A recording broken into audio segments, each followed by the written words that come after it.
Vítejte na kanálu Cesta víry. Dnes se zaměříme na jednu z nejvážnějších otázek naší doby. Proroctví zaznamenaná před 1000 lety popisují události, které se právě teď odehrávají před našima očima. Podíváme se, co Bible říká o 10 králích posledních časů a zamyslíme se nad tím, zda už nestojíme na prahu jejich příchodu. Svět prochází zásadní změnou. Proměňuje se rychle, dokonce velmi rychle. To, co se ještě před 20 lety zdálo nepředstavitelné, je dnes běžně projednáváno na úrovni státních představitelů. Státy se spojují do bloků, ekonomiky se vzájemně propojují, vojenské aliance se rozšiřují. A to vše tempem, které je těžké plně pochopit. Stačí se rozhlédnout kolem sebe. Severoatlantická aliance přijímá nové členy a posiluje svou přítomnost po celém světě. Evropská unie prohlubuje politickou integraci a diskutuje o vytvoření společné armády. Sdružení Brazílie, Ruska, Indie, Číny a Jihoafrické republiky, známé jako BRICS, se postupně stává samostatným mocenským centrem, které zpochybňuje dominanci Západu. Africká unie buduje vlastní systém spolupráce. Každoročně se uzavírají nové obchodní dohody. Digitální technologie propojují vlády, banky i jednotlivce do jediné sítě. Na první pohled jde o přirozený proces globalizace. Státy hledají partnery, usilují o bezpečnost a ekonomický růst. To je pochopitelné. Existuje však jeden důležitý trend, který nelze přehlédnout. V rámci těchto uskupení státy odevzdávají část své suverenity. Přenášejí pravomoci na nadnárodní struktury a přijímají rozhodnutí, která nevznikají v jejich vlastních metropolích. A činí tak dobrovolně. Světoví lídři docházejí k závěru, že jednotlivě nedokážou čelit současným výzvám. Klimatické změny vyžadují jednotná pravidla, pandemie koordinovanou reakci a ekonomické krize společné kroky. A pokaždé se nabízí stejné řešení. Více integrace, více centralizace, více jednoty. Právě zde vyvstává zásadní otázka založená na Božím slově. Nemůže být tento trend směřující ke koncentraci moci přípravou na to, o čem hovořili proroci? Nesledujeme počátky systému, který nakonec svěří veškerou moc jednomu člověku? Knihy Daniel a Zjevení popisují dobu, kdy se 10 králů sjednotí pod vládou jednoho vládce. Hovoří o světě, kde bude suverenita národů obětována ve prospěch jednoho centra řízení. O systému, v němž nebude možné nakupovat ani prodávat bez podřízení se této moci. Netvrdíme, že se to již naplnilo. Poukazujeme na něco jiného. Směr vývoje se nápadně shoduje s biblickým popisem. A to si žádá naši pozornost, střízlivost i duchovní bdělost. Právě o tom je dnešní úvaha. O proroctvích starých 1000 let. Abychom porozuměli současnosti, musíme se nejprve pozorně podívat na to, co bylo napsáno dávno před námi. Bible nám nedává titulky novin, ale poskytuje přesný obraz struktur, událostí a symbolů, které nám pomáhají rozpoznat dobu, ve které žijeme. Začněme ve 13. kapitole knihy Zjevení. Apoštol Jan zde popisuje své vidění. Z moře vystupuje šelma. Má 10 rohů a 7 hlav. Na rozích 10 korun, na hlavách rouhavá jména. Vypadá jako levhart, má však nohy medvěda a tlamu lva. Drak jí předává svou moc, trůn i velkou autoritu. Nejde jen o symbolický jazyk. Jan popisuje skutečnou duchovní a politickou sílu, která se objeví na konci časů. Drak je ve 12. kapitole označen jako dávný had, ďábel a satan. Šelma tedy představuje pozemského vládce jednajícího v jeho moci a podle jeho vůle. Podívejme se také do 7. kapitoly knihy Daniel. Prorok zde vidí 4. šelmu, děsivou a nesmírně silnou, s velkými železnými zuby. Drtí a požírá vše kolem sebe a má 10 rohů. Daniela toto vidění vyděsilo. Anděl mu vysvětlil, že 10 rohů představuje 10 králů, kteří povstanou z tohoto království. Jak Daniel, tak Jan, každý ve své době, ukazují na stejný obraz. 10 rohů, 10 králů. Nejde o náhodu, ale o jednotné prorocké svědectví. V 17. kapitole Zjevení je tento obraz ještě rozveden. Doslova se tam říká, 10 rohů, které jsi viděl, je 10 králů, kteří dosud nepřijali království. ale dostanou moc jako králové na krátký čas spolu se šelmou. Mají jeden záměr a odevzdají svou sílu a moc šelmě. To je klíčový bod. Těchto 10 králů nebude jen existovat vedle šelmy. Vědomně a dobrovolně jí předají svou autoritu. Budou mít společný cíl. Sjednotí se kolem něj a spolu s ním vystoupí proti Kristu i jeho lidu. Šelma, o které mluví proroci, je Antikrist.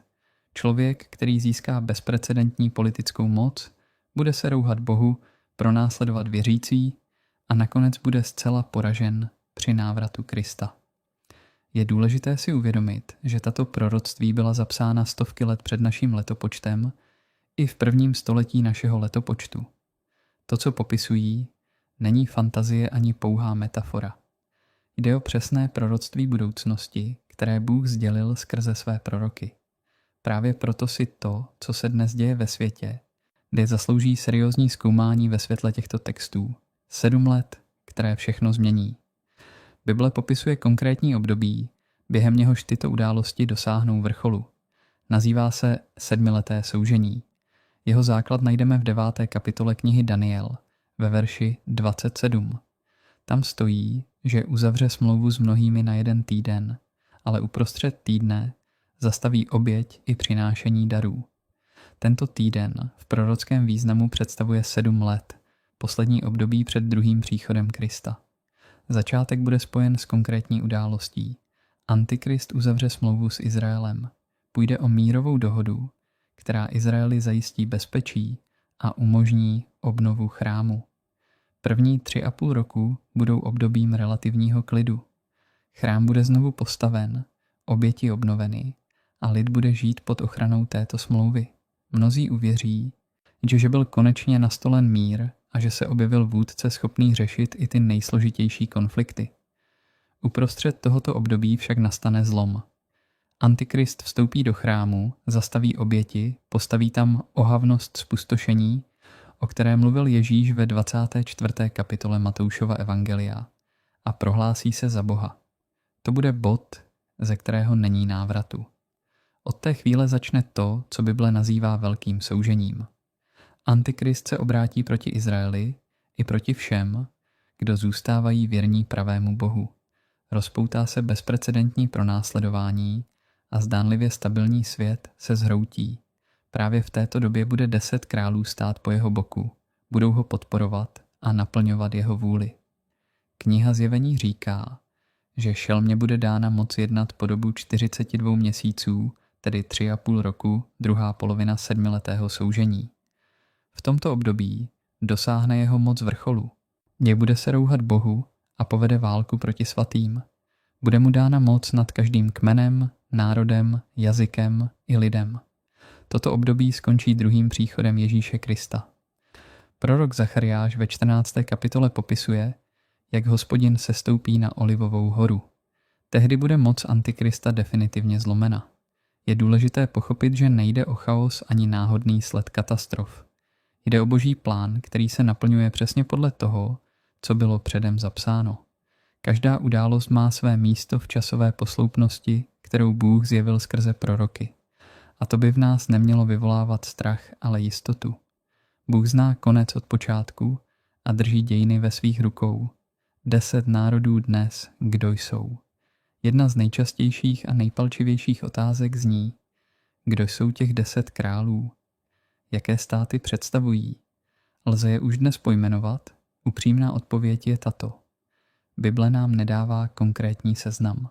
Něj popisuje strukturu, charakter a jednání těchto vládců, ale neuvádí jejich jména ani státy.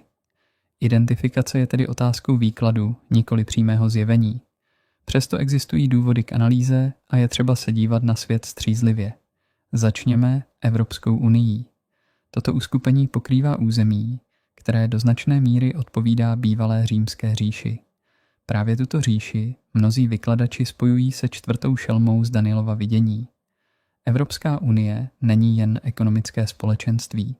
Je to politický celek se společnými zákony, jednotnou měnou a snahou o stále hlubší integraci.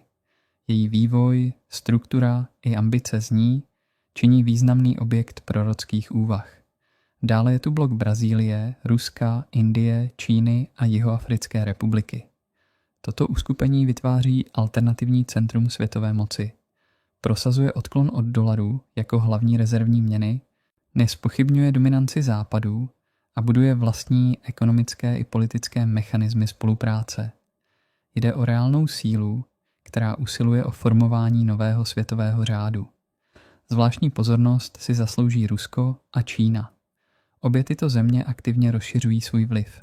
Budují aliance, které zpochybňují současný světový řád a disponují zdroji i ambicemi, jež jim umožňují usilovat o klíčovou roli v budoucí globální politice.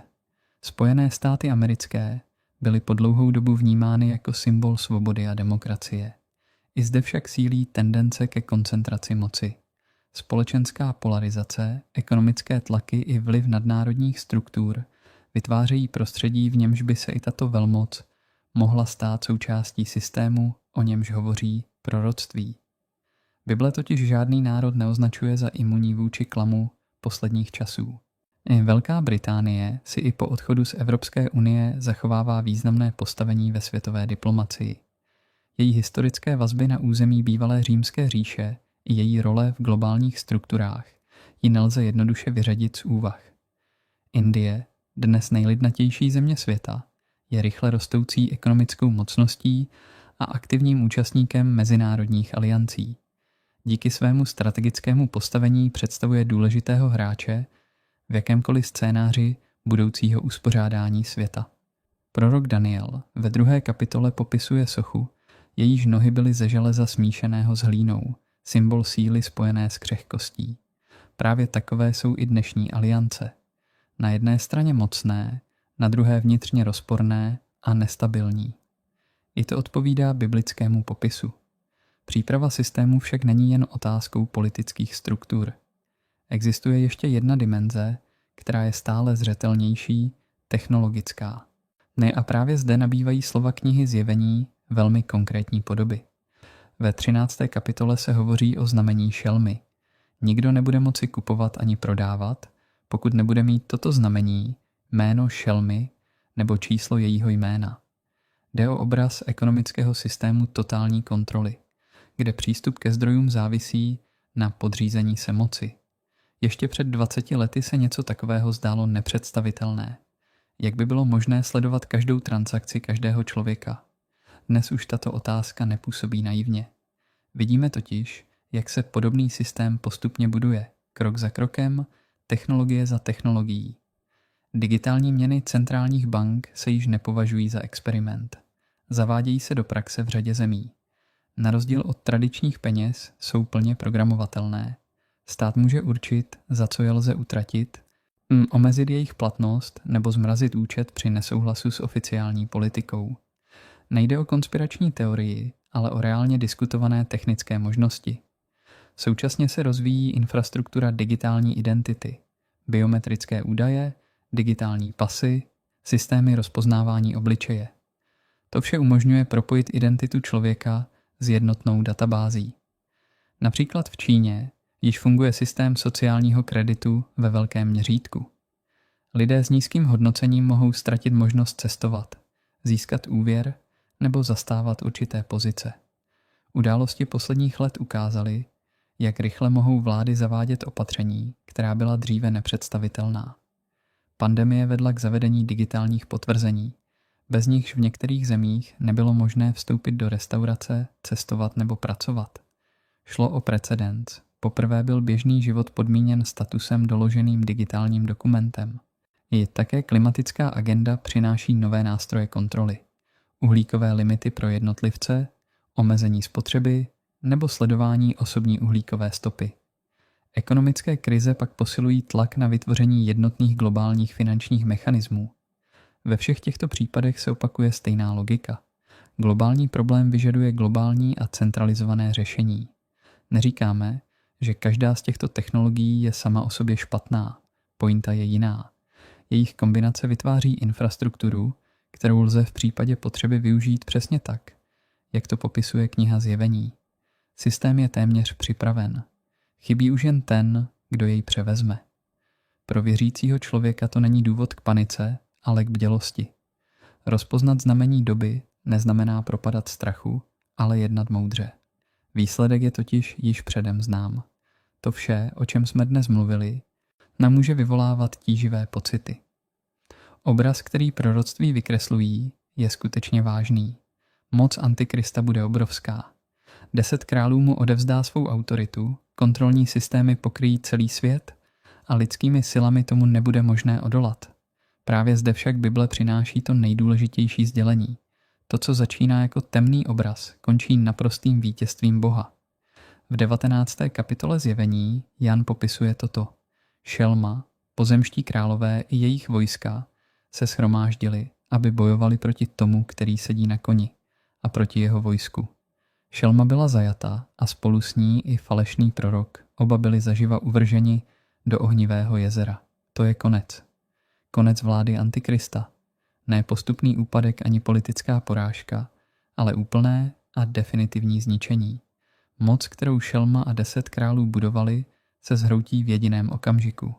Při příchodu Ježíše Krista se ukáže, že vše, co se zdálo neporazitelné, nemá žádnou skutečnou sílu.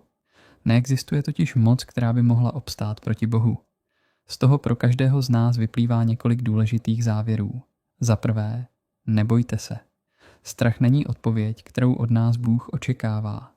Ježíš řekl, až se to začne dít, vzpřimte se a zvedněte hlavy, protože se blíží vaše vykoupení. To, co se děje ve světě, není nesmyslná katastrofa. Je to naplnění toho, co bylo předpovězeno, znamení, že Kristův příchod se přibližuje. Za druhé, zůstaňte věrní. Antikrist povede boj proti věřícím. Přijdou časy, kdy bude vyznání víry něco stát. Bible však říká, že ten, kdo vytrvá, obdrží korunu života. Věrnost v malých věcech dnes je přípravou na věrnost ve velkých věcech zítra. Za třetí, šiřte dobrou zprávu. Právě teď, dokud je ještě čas a dveře jsou otevřené, je třeba mluvit s lidmi o Kristu.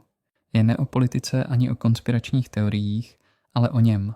O tom, že zemřel za hříchy každého člověka, vstal z mrtvých, vrátí se a nabízí spásu každému, kdo se k němu obrátí. Naše naděje nespočívá v tom, jak se vyvinou geopolitické aliance, ani která země bude patřit mezi oněch 10 králů. Naše naděje je v osobě Ježíše Krista. On je stejný včera, dnes i na věky.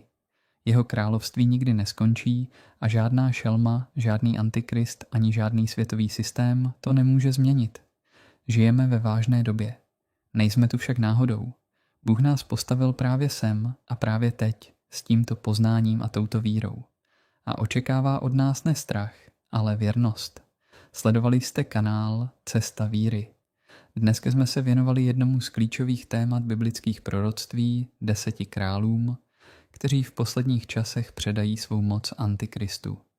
Viděli jsme, že proroctví Daniela i Zjevení popisují reálné politické, ekonomické i technologické struktury. Také jsme si ukázali, že vývoj světa se ubírá směrem, který s těmito texty souhlasí. A především jsme si připomněli to nejdůležitější. Konec tohoto příběhu je již rozhodnut a vítězem je Kristus. Studujte Boží slovo. Žijte tak, abyste se před ním nemuseli stydět. A pamatujte, naším úkolem není předpovídat budoucnost, ale být připraveni setkat se s tím, kdo ji drží ve svých rukou. Nashledanou příště. Ať vás Bůh chrání.